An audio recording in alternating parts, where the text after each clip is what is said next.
Et salut tout le monde, j'espère que vous allez mieux que je vais très bien. Et aujourd'hui on se retrouve pour une nouvelle vidéo. Ça va être encore un épisode sur les états de la matière que vous ne connaissez probablement pas. Donc avant de commencer la vidéo, n'oubliez pas de liker la vidéo, très important, de vous abonner, tout aussi important. Et aussi très important de me poser des questions si vous avez des conseils à me donner. Si j'ai des inconvénients, vous pouvez me les dire, comme ça je peux toujours m'améliorer. Et aussi, vous pouvez me poser des questions sur un sujet et je pourrai y répondre en vidéo. Comme ça, vous aurez votre réponse. Donc, on va tout de suite commencer. Aujourd'hui, on va parler du condensat de Bose-Einstein. Donc, en fait, j'avais pas encore... hier, j'avais pas vu, mais c'est un peu le pareil que la superfluidité.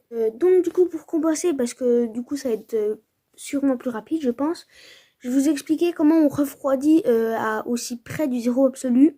Donc, quelle est la technique? Donc, je vais vous expliquer, c'est le refroidissement par laser. Donc, je vais déjà vous expliquer le condensat de Bose-Einstein. Donc, Bose, c'est un Indien, un physicien, et Einstein, vous le connaissez.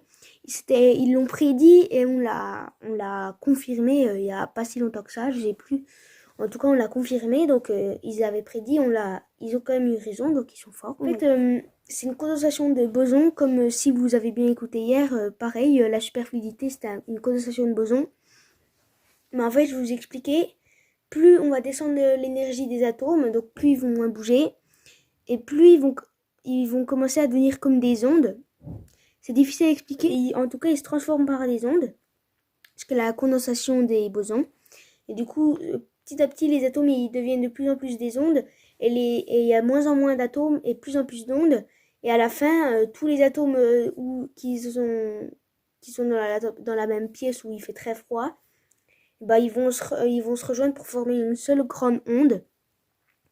Donc voilà, on l'a prédit on voit l'onde sur l'expérience.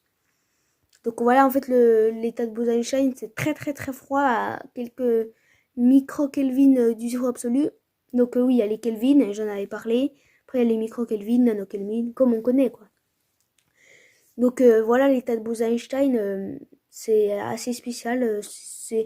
Les propriétés, il n'y en a pas spécialement, on ne peut pas l'utiliser spécialement. Mais en tout cas, on sait que c'est un état qui existe. Donc cette fois, je vais vous expliquer comment on refroidit par laser.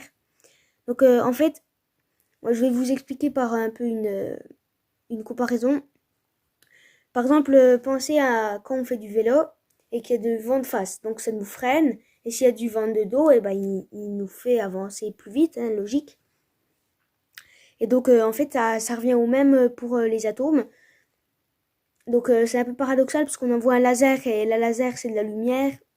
Et du coup, ça fait de l'énergie. Comme le soleil, quoi, ça nous envoie de la lumière et du coup ça chauffe. Mais là, ça devrait être comme ça, mais en fait, par un effet blue shift. Donc en fait, en physique quantique, donc je sais pas si c'est bien dit, mais en tout cas, en physique quantique, chaque atome a une longueur d'onde donnée qu'il peut absorber. Donc c'est ce qui fait la couleur, on peut dire ça comme ça. S'il absorbe une couleur, et bah, il va pas la rejeter, puis il va absorber toutes les autres. Donc par exemple, du charbon, et bah, il va absorber toutes les autres couleurs, il va rejeter que le noir. Donc par exemple, un atome, il va absorber qu'un rayon. Donc si il avance vers nous et qu'on envoie le laser, vu qu'il avance, on va mettre une longueur d'onde légèrement plus grande que ce qu'il absorbe. Et vu qu'il va avancer, et bah, l'onde va devenir de plus en plus fine, de plus en plus petite, la longueur d'onde, et donc l'atome va pouvoir l'absorber. Et en l'absorbant, il freine. C'est comme avec le vent, ça nous freine. Et donc, il freine. Donc, s'il freine, ça veut dire qu'il a moins d'énergie. Et pour accentuer ce phénomène, on met des lasers dans toutes les directions, dans les 6, en haut, en bas, sur les côtés, tout ça. Et du coup, de toutes les parts, il y a du vent qui le bloque. Et du coup, petit à petit, il va perdre son mouvement et donc sa chaleur. Et jusqu'à atteindre vraiment très très proche du zéro absolu.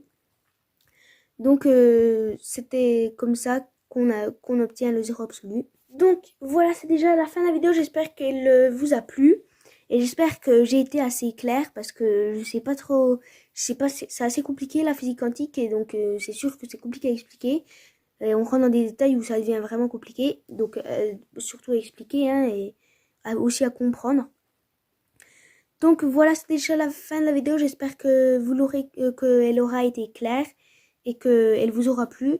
En tout cas, je redis à demain pour une prochaine vidéo. N'oubliez pas de lâcher un like si la vidéo vous a plu. Comme d'habitude, vous abonner pour louper aucune vidéo et pour me soutenir, bien sûr. Et aussi, vous pouvez me poser une question dans les commentaires et me donner des conseils si j'ai des problèmes, et ben vous me les dites. C'est des commentaires constructifs qui servent à quelque chose. Comme ça, ça peut m'améliorer. Donc voilà, c'est déjà la fin de la vidéo. J'espère qu'elle vous aura plu. Moi, je vous dis à demain, à la prochaine. Salut, ciao.